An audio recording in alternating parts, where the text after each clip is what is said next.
C'est une initiative de la Fédération des associations féminines du département d'Anniblé-Kourou qui va préserver la vie de milliers de jeunes filles du cancer du col de l'utérus. Une campagne de vaccination contre cette maladie au profit des jeunes filles de 9 à 14 ans a eu lieu dans les établissements du primaire et du secondaire d'Anniblé-Kourou. En notre temps, cette vaccination n'existait pas. Aujourd'hui, le gouvernement a bien voulu mettre cette vaccination à la disposition des femmes et que c'est cette tranche de 9 à 14 ans qui est ciblée. Nous voulons donner la chance à nos enfants et nos petits-enfants de ne pas faire le grand taux de cancer que nous avons. Cette initiative de la Fédération des associations féminines d'Anniblé-Kourou s'est faite en collaboration avec l'inspection de l'enseignement préscolaire et primaire public et la direction départementale de la santé.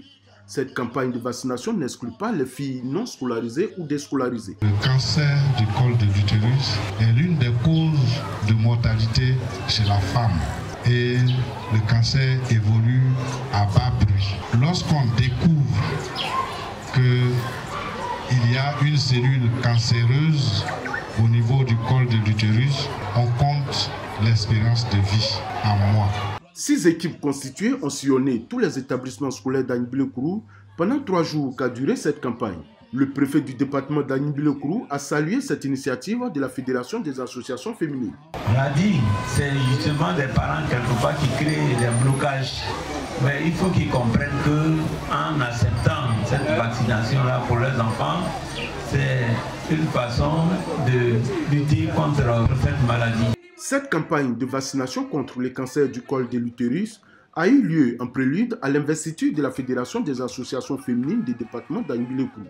Présidée par Malan Monique, cette fédération compte 85 associations féminines, dont 74 dans le périmètre communal et 11 dans la sous-préfecture. Elle revendique au moins 2000 membres. Bouaké Dar es Salam Petit Marché, Yasmil Keïta, handicapé moteur 10 ans en classe de CE2, reçoit la visite de la ministre de la Solidarité et de la lutte contre la pauvreté. Miss Belmonte Dogo y est pour apporter réconfort à cette fillette que son ministère assiste depuis 2021. Dans son élan de solidarité, une visite surprise l'a conduite également au domicile des dames Adjoa Ange Michel, au quartier Aouniansou pour s'enquérir de l'état de santé de son bébé de 4 mois, opéré d'une hydrocéphalie il y a de cela 1 mois. Puis dans la famille de Photo Afoué Sabine, qui a perdu ses 2 jambes à la suite d'un accident de la circulation. Après Bouaké, qu'a permis à Fotobo, village du département de Béoumi, la ministre est venue s'enquérir de l'état de santé de Kofi Gédéon et de Kofi Jaurès, 2 gamins ayant subi une intervention chirurgicale d'une hernie étranglée. À toutes les étapes de cette tournée, chaque enfant et famille ont bénéficié des présents, des vivres, de non-vivres, ainsi que d'un appui financier de la part du gouvernement.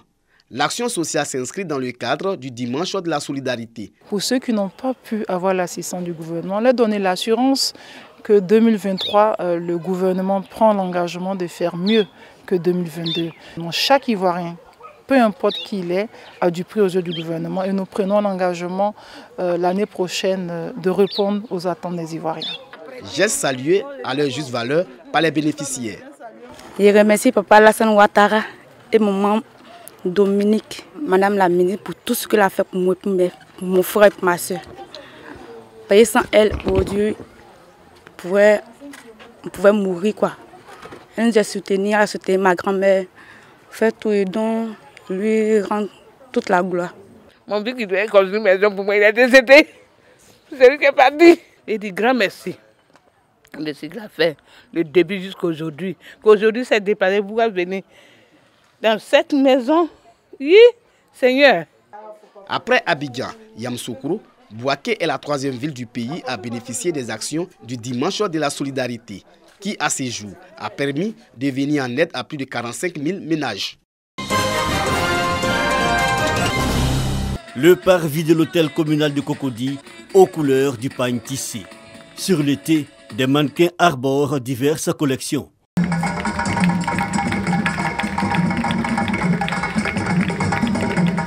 Ici, modèles et tailles, il y en a de tous les contours, des fines aux plus enrobées communément appelées Apouchou. Nous sommes à la 8e édition du Yorodeye Festival, festival du pagne tissé africain. Pour la promotrice, il s'agit d'ouvrir au projecteur ce tatou textile propre à l'ouest du pays. Il n'y a pas d'événement typiquement qui valorisait nos tisserands et nos créateurs, tout simplement. Donc il était important qu'il y ait un festival du pain tissé qui permet en tout cas à tout Ivoirien de pouvoir porter le pain tissé de chez lui. Alors au cours de ce défilé, vous avez 10 créateurs qui ont présenté de belles tenues de ville, des tenues de soirée, des tenues de cérémonie, tout simplement. Pour dire que le pain tissé peut se porter en tout temps.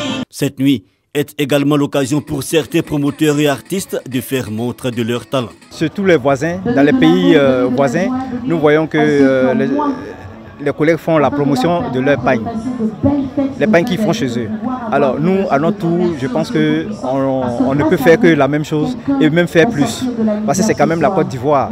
Et ici, c'est la plateforme de la mode. Yoro Deye, depuis sa création, a permis de révéler et valoriser l'esthétique, notamment les tenues de plusieurs régions de la Côte d'Ivoire.